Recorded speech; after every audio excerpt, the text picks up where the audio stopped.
Comment ajouter une fonctionnalité de déconnexion des utilisateurs dans un projet Django. Salut les amis, bienvenue dans cette nouvelle vidéo. Aujourd'hui, nous allons voir comment effectuer, comment gérer cette partie de se déconnecter. Faire en sorte que l'utilisateur puisse se déconnecter de notre plateforme s'il est connecté. Ça sera une fonctionnalité très simple, une vidéo très courte, et je suis sûr que ça va vous plaire. Alors si tu es nouveau, n'hésite pas à t'abonner, de liker, de commenter pour nous soutenir, de partager tout autour de toi, car ça nous aide à grandir la chaîne. Récapitulons en créant une application de blog professionnel avec le framework Django de A à Z. Toutes les ressources que nous utilisons dans ce projet et en description, vous pouvez le télécharger. Ça sera bon afin que vous puissiez avoir la même base de code que nous. N'hésitez pas à nous le faire savoir en commentaire si vous avez des questions. Sur ce, let's go!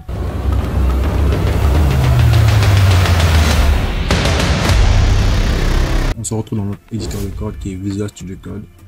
Et on vient dans l'application des utilisateurs, là où nous gérons les utilisateurs. Ensuite, on viendra dans le fichier views.py. Donc on ouvre tout ça, on est dans le fichier views.py. Ici, nous allons créer une fonction pour pouvoir faire la fonctionnalité de déconnexion. Très simple, je mets un commentaire pour commencer.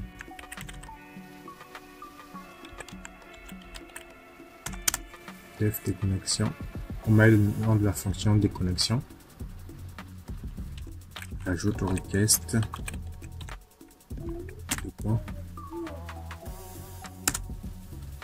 Et on va ajouter, c'est très simple, on va mettre lookout. Lookout. J'ouvre la parenthèse, je mets request. Je sors de la parenthèse. Et je mets retourne. Retourne, redirect. Redirect. Oh. Parfait. Donc, on fait appel à la fonction de lookout. Normalement, il faudrait l'importer. Si je ne l'ai pas encore fait, il se trouve ici. Normalement, il faut le mettre ici. Lookout.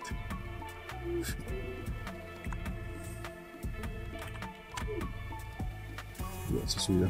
Lookout en anglais. Français, c'est déconnexion. Déconnecter. Prenez ça comme vous pouvez. On va dire ça. Alors, aussi simple que cela peut être, on a notre fonction, on met en paramètre request. Ensuite, on fait appel au module lookout qui va ensuite déconnecter notre utilisateur qui sera de la session. Déconnecter l'utilisateur qui sera en session. Et on le redirige sur la page. Wow, la page des produits, donc il sera exactement sur la même page. Et si vous avez une autre page ou si vous voulez rediriger les utilisateurs vers une autre page lorsque vous faites la déconnexion, vous pouvez préciser la page où vous allez renvoyer votre utilisateur. C'est simple, il n'y a rien de compliqué. Donc ici, retour redirect, c'est pour rediriger l'utilisateur vers une page où il pourra soit se reconnecter à nouveau. Vous pouvez mettre par exemple, au lieu qu'il retourne sur la même page, il peut retourner sur la page de connexion directement, on le renvoie sur le login. On peut le renvoyer sur le login pour qu'il puisse se connecter. Et moi, je préfère le garder sur la page home. Alors, une fois que c'est bon, je vais ajouter maintenant son URL dans le fichier urs.py. Je l'importe d'abord des connexions. Il est là. Ensuite, je vais créer une route pour lui.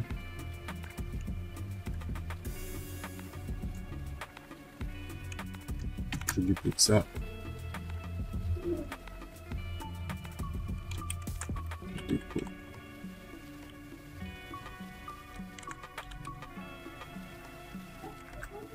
Déconnecter.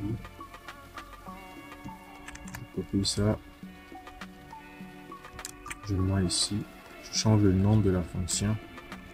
C'est déconnexion.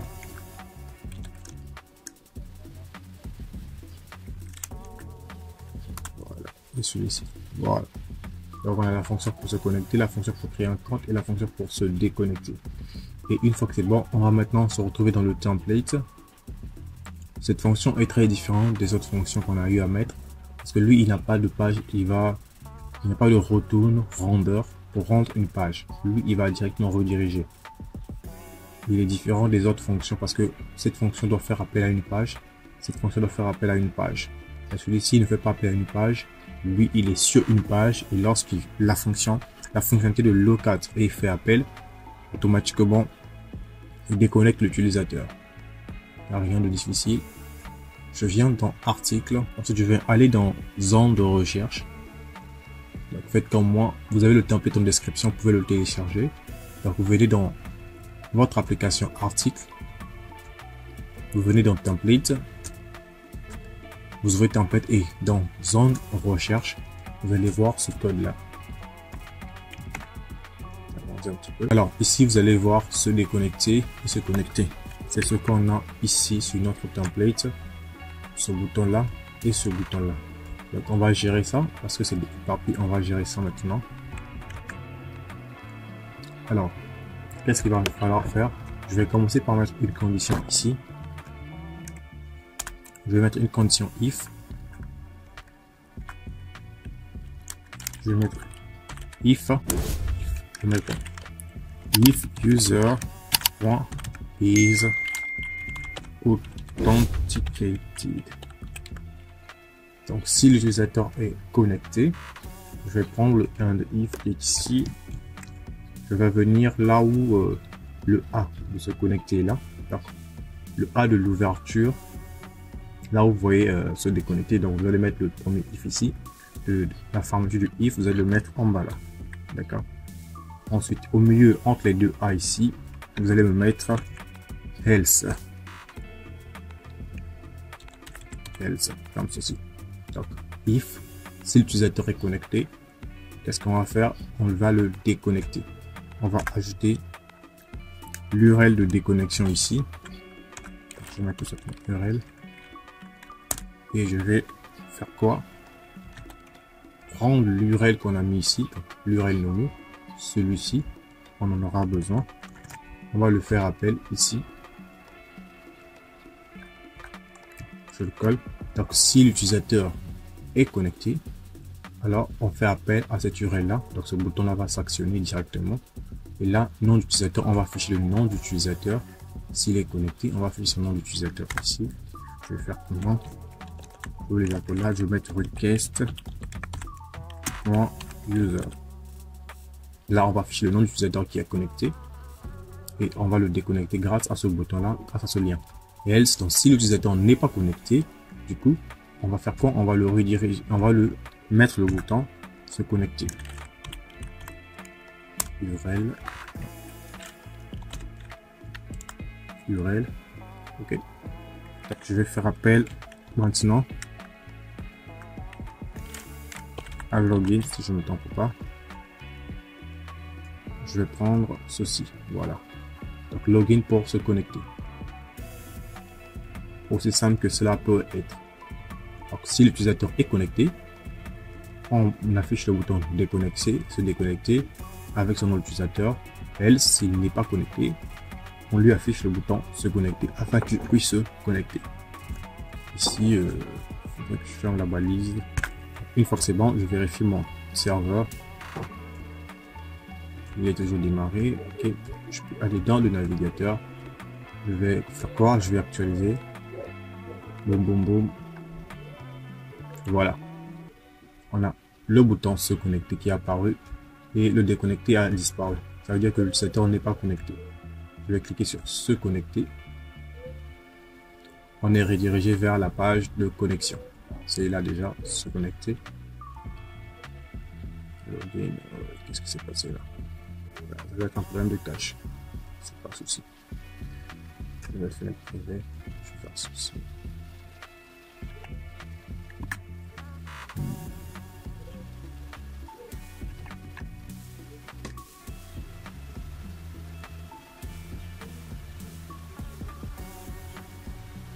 Parfait. Donc on arrive sur la page de login et on va se connecter. Je vais utiliser ce nom d'utilisateur là. Donc ça fait, on avait créé dans la vidéo passée. Et je clique sur se connecter. Boum boum boum, tcham tcham tcham. On me dit le nom d'utilisateur au mot de passe est incorrect. Ok. Bon, je suis sûr que je l'ai mal déjà fait. Le mot de passe, ça devrait être azerty 123 arrobase. se connecter. Parfait, on s'est connecté et là, vous remarquez le bouton est maintenant se déconnecter. On a le nom de l'utilisateur qui est affiché ici, Jafé. D'accord? Donc on est connecté en tant que l'utilisateur Jafé. Je vais essayer avec un autre navigateur. Je vais ouvrir une nouvelle fenêtre déjà encore. Et je vais faire ceci. Je vais connecter. Je vais utiliser une autre page, un autre navigateur. Ceci. Ici, je vais actualiser d'abord. Alors ici, on est déconnecté. On est déconnecté. Ouais. On a le bouton se connecter qui est là. Même le truc de paramètres là n'apparaît pas parce que ça apparaît uniquement si l'utilisateur est connecté. Donc je clique sur connecter. Je patiente. Bam, on a le formulaire de connexion. Et là, je vais utiliser Pierre comme utilisateur. Le mot de passe. Je mets le mot de passe et je me connecte. Et là, comme vous remarquez, je me suis connecté et le nom de l'utilisateur vient apparu, Pierre G. Et j'ai se déconnecter qui est là. Pour me demander de me déconnecter. Si je clique sur se déconnecter, on va me déconnecter, je reste sur la même page. Ok. Je peux aussi modifier ça dans mon code. Dire que lorsque je vais cliquer sur se déconnecter, qu'on me redirige sur la page de login afin que je me connecte. Login. Je vais actualiser ici. On va se connecter. On se connecte rapidement en tant que PRJ ici. Ok. Voilà, on s'est connecté en tant que PRJ. Et si je clique sur se déconnecter, remarquez, on retombe sur la page de connexion. On peut se connecter et faire la même chose encore à chaque fois et à chaque fois. Quand je me connecte, voilà, on s'est reconnecté à nouveau. Si je viens sur un autre navigateur ici par exemple, je suis déjà fait. Si je clique sur se déconnecter, je retombe sur ce formulaire. Je peux à nouveau me connecter.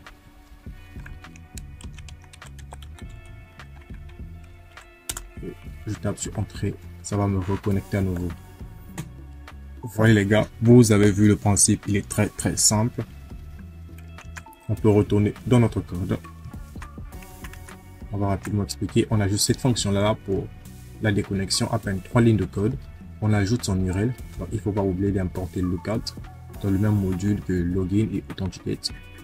On ajoute son URL ici et on vient dans le template. On va mettre une condition si l'utilisateur est connecté dans if user is connected authenticate. Si l'utilisateur est connecté, on met une URL, donc le A, ce A là. À l'intérieur de ce A, on a le H4 qui affiche le bouton se déconnecter.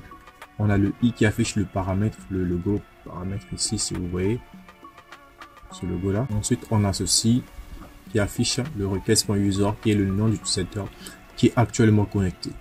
Une fois que c'est bon, on ferme le A. On a ensuite l'else pour dire alors. Donc si l'utilisateur est connecté, on fait ceci. S'il n'est pas connecté, alors on fait ce qui est en bas là. On affiche le bouton se déconnecter grâce à l'URL login. Lorsqu'on va cliquer sur le bouton se connecter, la fonction login va se faire appel et on aura le formulaire de connexion. On n'oublie pas de fermer le end if à la fin pour éviter des erreurs. Aussi simple que ça. Avant de partir, je vais rapidement mettre un petit lien sur les boutons.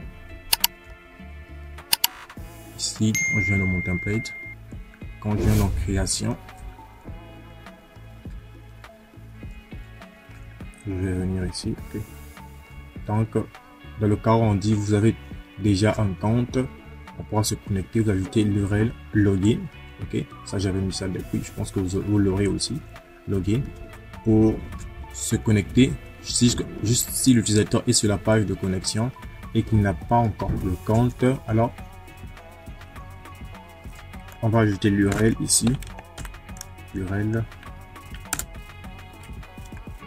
création. Donc l'utilisateur pourra cliquer sur le bouton créer et il va être redirigé vers le bouton de création de compte. C'est comme ça que les applications fonctionnent. On va tester et conclure. J'actualise. L'application est actualisée. Je vais me déconnecter. On retrouve sur la page de connexion. Et si je dis que vous n'avez pas encore de compte, je clique sur créer. On tombe sur la page de création de compte.